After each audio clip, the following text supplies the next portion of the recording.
Yeah, from Little Kim, the Queen Bee. It's ladies' night, what? It must be Angie on the mic. The butter pea, honey, got the sugar, got the spice. Roll the L tight, keep the rhymes right, yo. I just straight this motherfucker up last night. And I'm the rookie on this all-star team. Me and Kim is getting cream, like Thelma and Louise, but on chrome. Never leave that Brooklyn shit alone. So if you say it's on, then it's on. Bang this in your whips, that them cold roadie with the chips in the wrist. Here's a French kiss. I dismiss all you chicks. Spit 6 from the 4th, 5th, make it dance. Ow! I stay focused in the dopest, like a penny with the hole in it.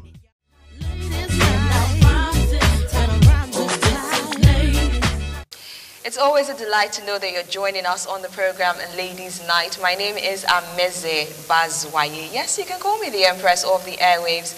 As always, I will be talking about something really interesting, not alone, because I have two amazing ladies joining me on the show. In fact, today I have a whole lot of persons joining me on the show today. But we're going to start off with the first two people who are on set with me right now. I have Rosaline Eworame. Thank you so much for joining. Thank you. Welcome. And I also have Blessing joining me for the first time on the show. How are you doing? I'm fine. It's nice to have you here. Thank you. All right, so basically today we're going to be talking about saving. Now, everybody knows saving has its own values, but I want the guests in the studio to actually tell me what they think about savings. Basically, we're going to be looking at the aspect of collaborative savings, but I'm going to start off with savings first and foremost before we head on to that aspect of the show. So I'll start with Rosaline. Tell me what you think about saving. Do you think it's necessary for someone, an individual, to actually save some money? Yes, of course. It's very, very important to save. Okay. Whether as an individual, as a group, or whatever. As a man, as a woman, boy, girl, it is very, very necessary to save because you don't know what will become of you tomorrow. So it's good to save for the rainy day so that when things turn around, like the time of COVID, you know how it was, lockdown, no shopping, no this. If you don't save, it's very, very difficult for you to cope at that time. And even at the time that we are in now, there's fuel subsidy, price hikes in almost everything you have out there. If you don't save, it will be very, very difficult for you to cope. So it's very bad for you to consume all that you earn without saving. It's very, very important.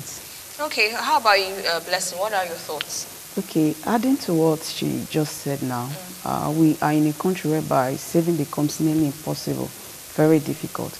Because you begin to think about your daily expenses, you have transportation, you have your you have transportation, you have other bills, your hair, every other thing, food, because almost everything as a lady. Your hair. Okay. Especially when you are married, it's just like a double work. So it becomes very, very impossible. But even at that, it is expedient that you save as a young lady, be it in a relationship, you are married, or you are still searching. It is very expedient that you save. Because one thing that saving would do for you is that, number one, it helps in times of emergency. Yes. In a situation whereby you have a business idea or someone is suggesting a business for you, and that business takes a level of a cash injection to execute that. Imagine you not having anything in your account. It will be so like a loss of opportunity. Then secondly, savings help you improve your financial situation. It gives you this level of financial security. You know that, oh, even if you have nothing eaten at that point, but since you have something in your account, you are all joyful. So it's very important. All right, so I don't know if any of you, okay, you guys said it's important, so I assume that you're actually saving already. Now, let's talk about the different methods of saving. There are different ways in which you can actually save money for the future and for emergencies, as you said. Can you just shed light on the different methods of saving? Okay. Firstly, I would say know what works for you. Okay. Yes, know what works for you and know the level of your income. The amount you earn on daily basis determines how you save too.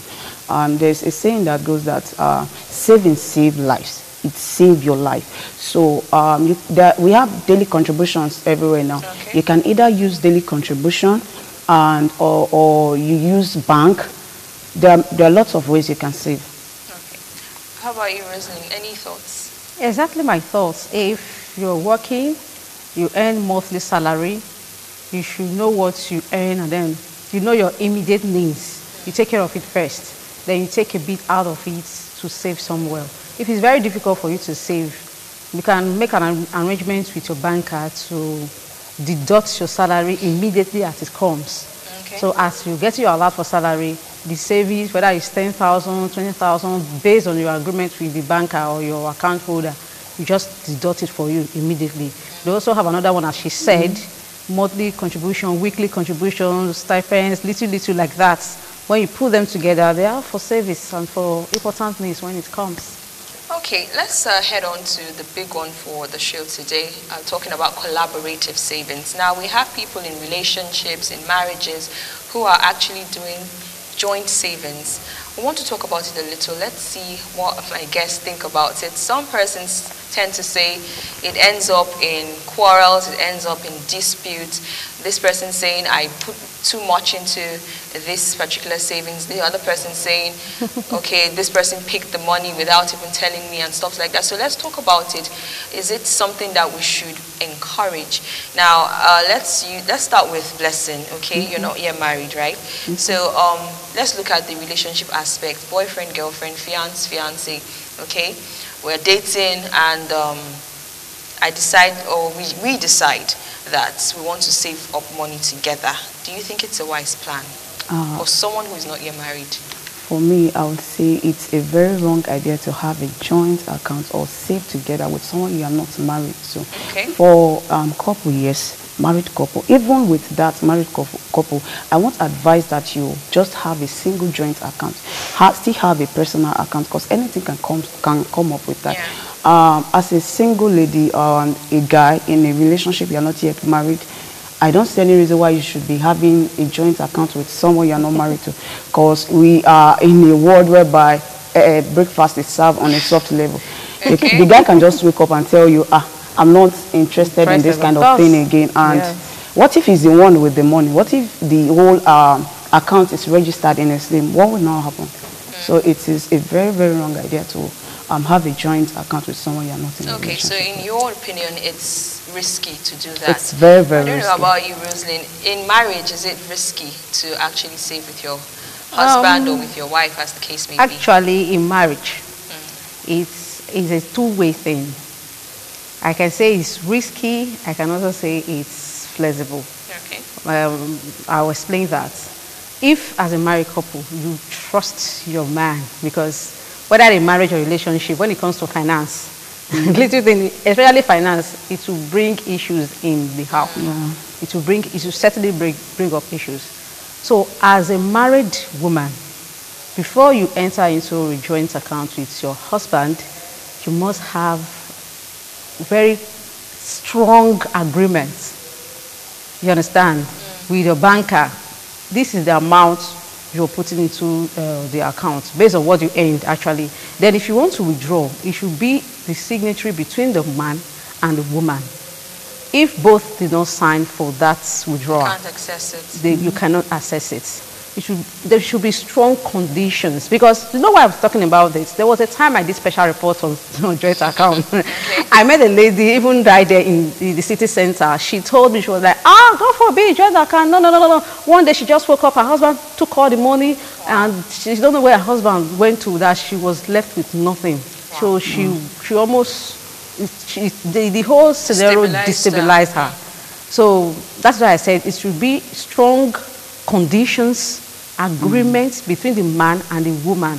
And secondly, even if you want to have joint accounts, I will target project accounts, where you just put money, you cannot withdraw easily. You just put money monthly and take it when you have a project to handle, while you still maintain your personal account for immediate needs. You understand? So, but secondly, and the other part of it I want to say, you must also trust the man before you enter into such the woman, as the case may be, because some men are actually watching us right now. You must trust your partner. You must trust your partner, yes. You must trust your partner before you enter into such agreements. Okay, so two things I got from what both of you said. You must trust your partner before getting into such an agreement. But how well can we trust sometimes even you yourself may have things that you may do that you initially would have said, it's not possible that I would actually do this. But anyways, you must trust your partner before going into such an agreement. And of course, you must set aside your own personal savings, your own personal money, aside from the one that you're doing together. I think that's basically what you both said. Thank you so much. I'm going to have to go on a short break so I can accommodate the next two guests that will be joining me on the show. This is Ladies Night right here on Independent Television, and we are talking about savings. Stick around. Bang this in your whips, pack them cold roadie with the chips in the wrist. Here's a French kiss. I dismiss all you chicks. Spit 6 from the 4th, 5th, make it dance. Ow! I stay focused and the dope is like a penny with the hole in it. Of course, it's still Ladies Night right here on Independent Television with yours truly, Ameze Bazwaye. And we have been talking about savings. Basically, we're looking at collaborative savings. Yes, I told you I was going to take a break and, of course, bring on some other ladies who will be joining me on the show today. I have Itoha Osemigi. How are you doing? I'm fine. Thank you for joining me. And I also have another Osemigi. Victoria, thank you so much for joining us on the show. Thank you for having me. All right, now, you listened to the first two persons who I had on the show with us. Let's hear your own thoughts, starting off with savings. Okay. How important do you think it is to save? Let's start with Itoha. Okay, when it comes to savings, I always say it's very crucial. Okay. Like, you can't survive without savings. Because there are times whereby you need to do some things, and if you don't have that savings, you've not saved anything, you've not done anything, and you want to do something, and you don't have savings, you're just going to be in that situation whereby you don't know what to do. That's why I advise people to do savings all the time. In whatever you are doing, in your job, as a business person, you need to have that savings. Yeah, sure, you need to do that. All right, your thoughts, Victoria?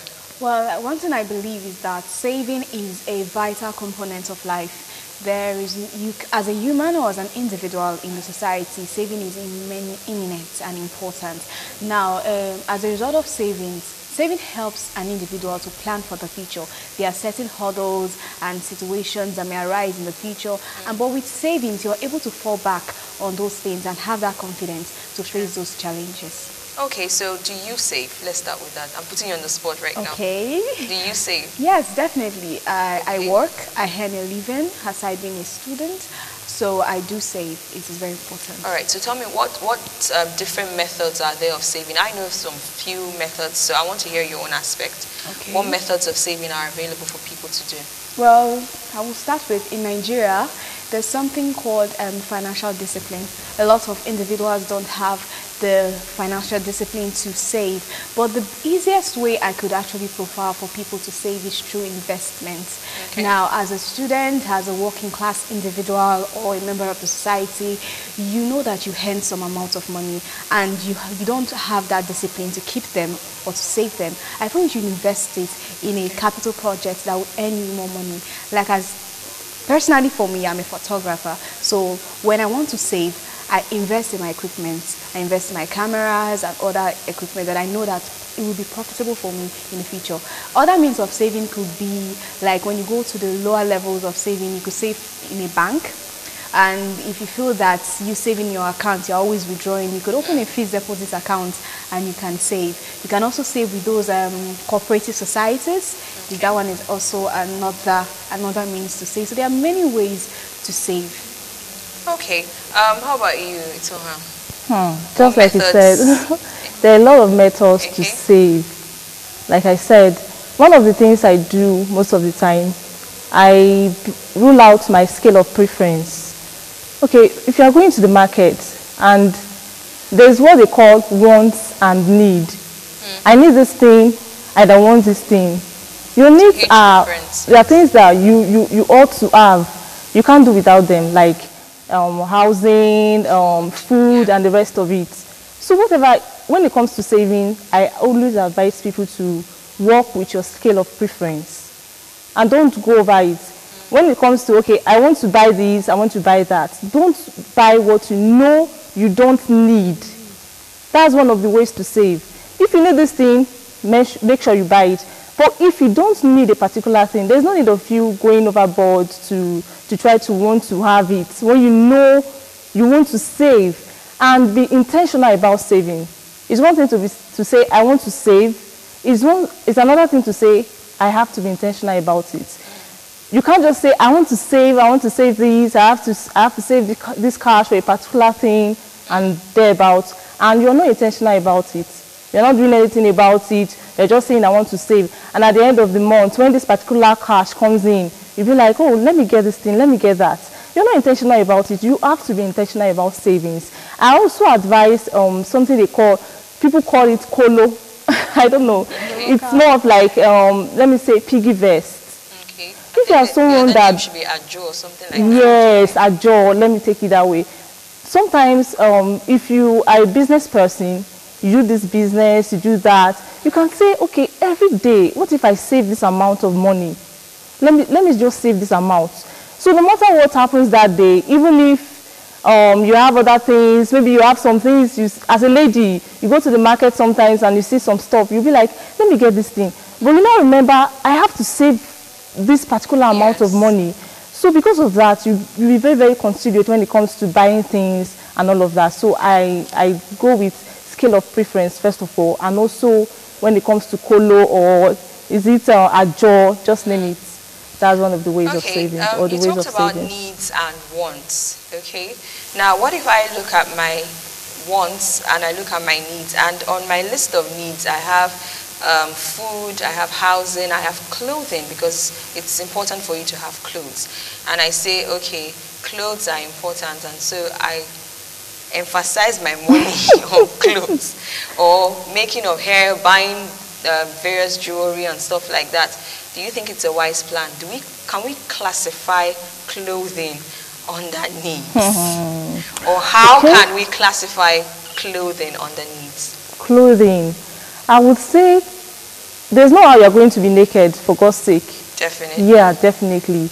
There's no how you're going to be naked. You are saying, I will actually place it in terms of needs and also wants, in the sense that everybody needs to wear clothes.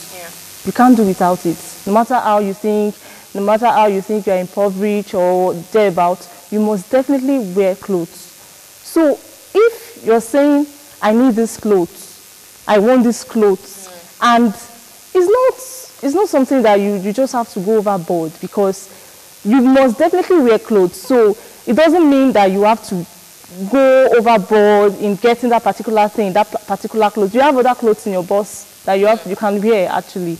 There's no need of you stressing yourself and saying, I want to place it as my want. It's not want. It's not need, rather. It's actually want. You don't need it. Okay, Victoria, what do you think? Do you think clothes are under wants or under needs? Well, there's this equation I usually apply when saving in that regard. If your income is 100%, your needs should be 50, your wants should be 30, and the other 20% should go for your savings. Now, clothing is an essential part of life. You cannot go naked.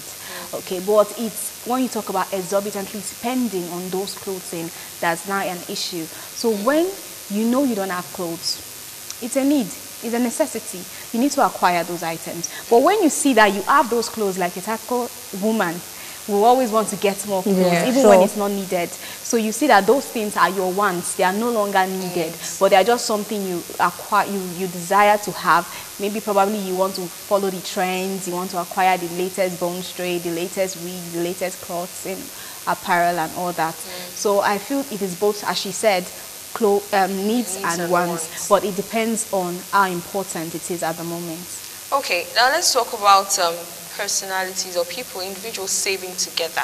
Now we said saving is important, it's necessary, especially for emergencies and for future use. Let's look at people in relationships that want to do savings together. Is it something you would like or you would encourage people to do?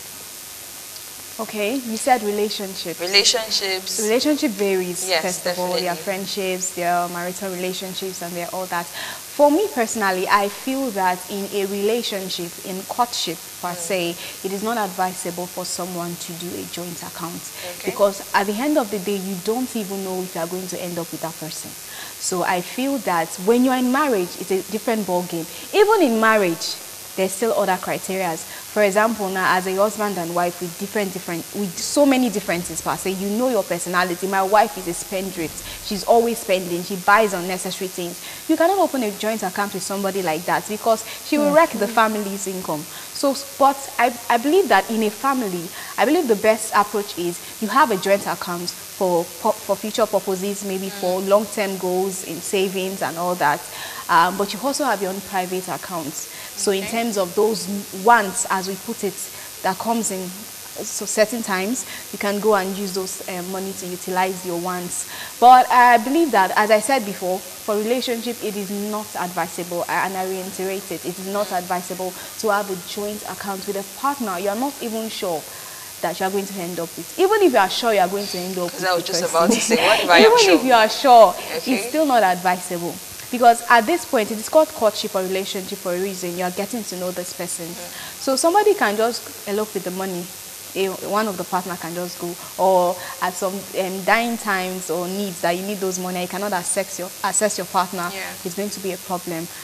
And at the end of the day, it's still too much for me. I feel we should just own our separate accounts. If it's to be me, then when we get into marriage and we know that we are trying to plan or save for a long-term goal and some other family issues, we can own a joint account. Okay, Itoan, what's your take? Is it something that you would venture into? Okay, I only say boyfriend this or thing. fiance? Boyfriend, fiancé, marriages, I don't advise people to including save. marriages? Yeah, sure. Okay. I have my reasons. Okay, let's hear The that. reason being that I'm married to this person, like she said, I don't know his capacity when it comes to, I don't know how he uses money. You know, you can be married to somebody that knows how to spend a lot, very extravagant when it comes to spending. The person spends a lot and you are married to this person or you are engaged to this person. You don't even know, like I said, you don't even know if you are going to get married to this person. And even if you know you are going to get married to this person, nobody knows what tomorrow will hold for the both of you. You might get married tomorrow and the next thing this person starts saying, I'm no longer interested in this marriage. Some people, I've seen a lot of movies. I'm not going to, I know it's not real, but it happens. You see this person is married or these persons are married and this person will just go to the bank and withdraw the money without even telling the other person about it. And it's just something I don't really appreciate when it comes to marriage, when it comes to relationship.